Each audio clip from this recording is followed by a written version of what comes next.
What's up, guys? Welcome back to the channel, another episode.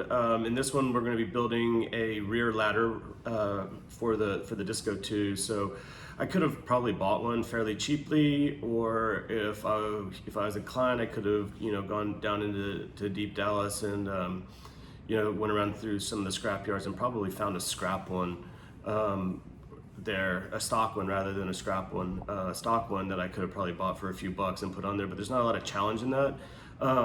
The other reason why I wanted to build my own was I don't have experience bending tube at all.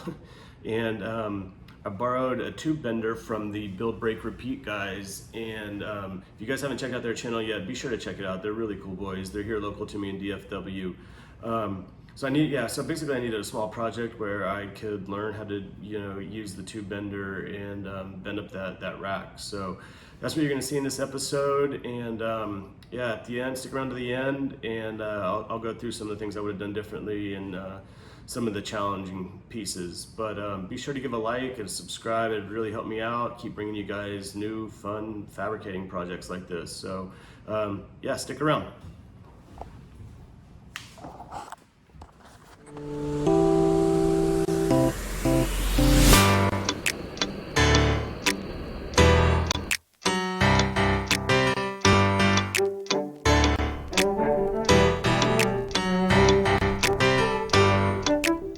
All right, guys, so I made some test pieces. If you guys watch, I think it's called Fabrication Nation or the Fabrication series on YouTube, he actually shows you. So what you do is you make a 1-inch mark all the way around, and then you bend your tube and you see like how far everything stretches. So I kind of started there, but I know on the top part here, this is kind of one of the positives, right? Like hit the garage door opener with that ding. But I know on the top part I want it to be 1.5 inches down, because that gives me a little bit of room to add the 1-inch tube.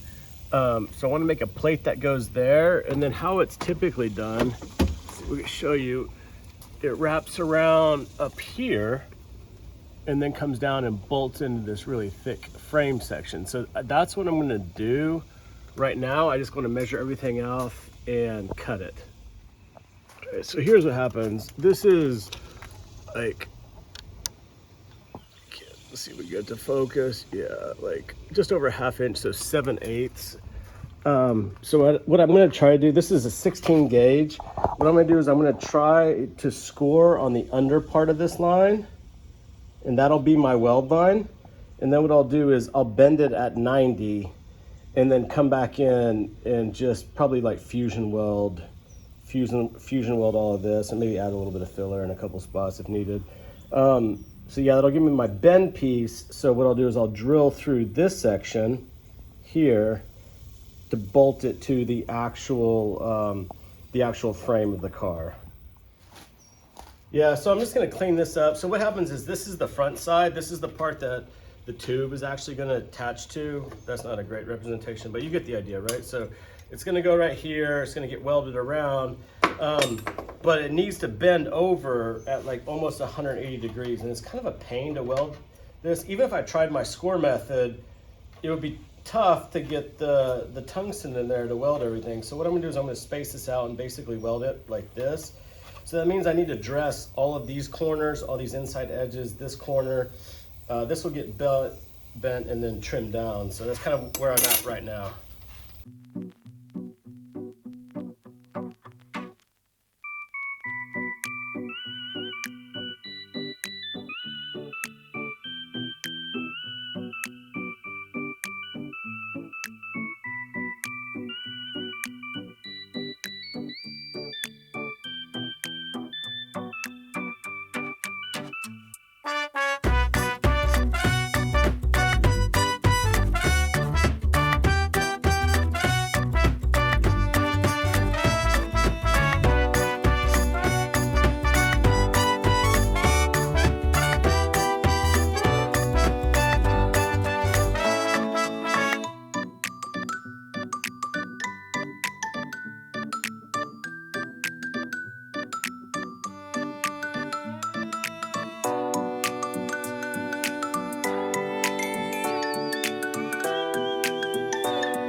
that's just a quick fuse weld. You can see I did a great job there, and then other places just kind of iffy. And I know there's going to be a lot of folks on YouTube that are like, yo, you're going to kill yourself and fall off your ladder, and like it's going to ruin it for everybody else, and you should never do that. But like, I'm pretty sure this is going to be okay. I'm not that concerned. All right, guys, I apologize for the lighting. The cheap Amazon lights that I bought aren't really working out. But this is going to be the bottom base mount, and we're doing all this while this is cooling down.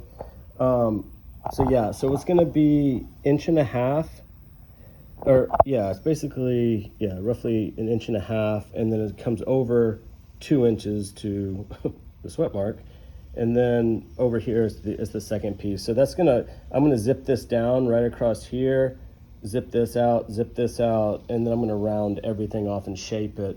What I'll probably do is I'll probably tack this little piece there and then shape everything around it. But because what's gonna happen right here is there's gonna be a bolt that goes in for each side, and this might make more sense later. All right, so I just bent up this second piece here, and what I'm gonna do, because I'm not great at tube bending yet, I mean, this is my first time, I'm basically got it all clamped in, and I'm gonna weld this together, and then this is the top piece here that sticks out too far, so I'm gonna touch that up a little bit too.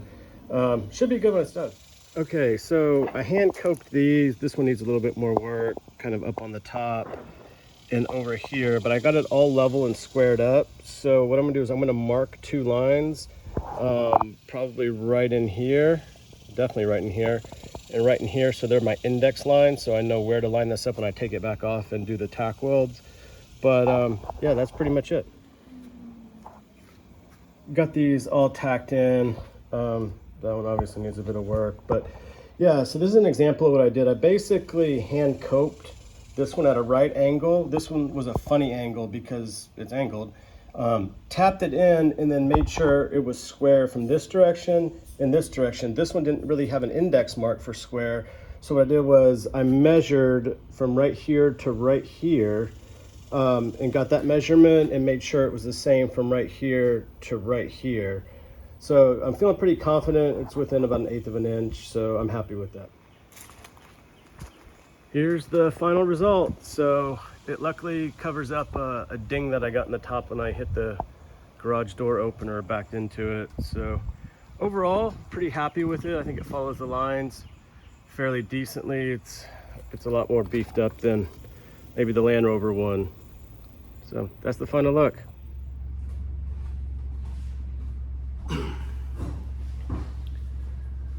All right, guys, so there you saw it. Like I said, it's a pretty simple project, but I'm happy with the way it came out. It's really sturdy. That 12 gauge 1 inch seemed perfect for the job. I like that it was a little thicker than the stock ones. Look like they're like 3/4 inch tubes. So I really kind of like the look of the 1 inch better. Some things I would have done differently. Let's see, I mean, you know, at that point I was just, again, getting back into the TIG welding, and I was kind of welding on some thinner stuff, and some of my welds didn't come out the best, but overall, I mean, no complaints really. It works, it's functional, it looks okay. There's not a lot to it, but hopefully you guys found it useful. Hopefully you guys found some ideas for building your own, whether it's a Disco or a 4Runner or whatever it is that you guys are working on. That's basically how you build a ladder rack. But yeah, again, make sure you like and subscribe. It's really helpful to me. I can keep bringing you guys more content. And coming up next, I think, is going to be the roof rack. So stick around.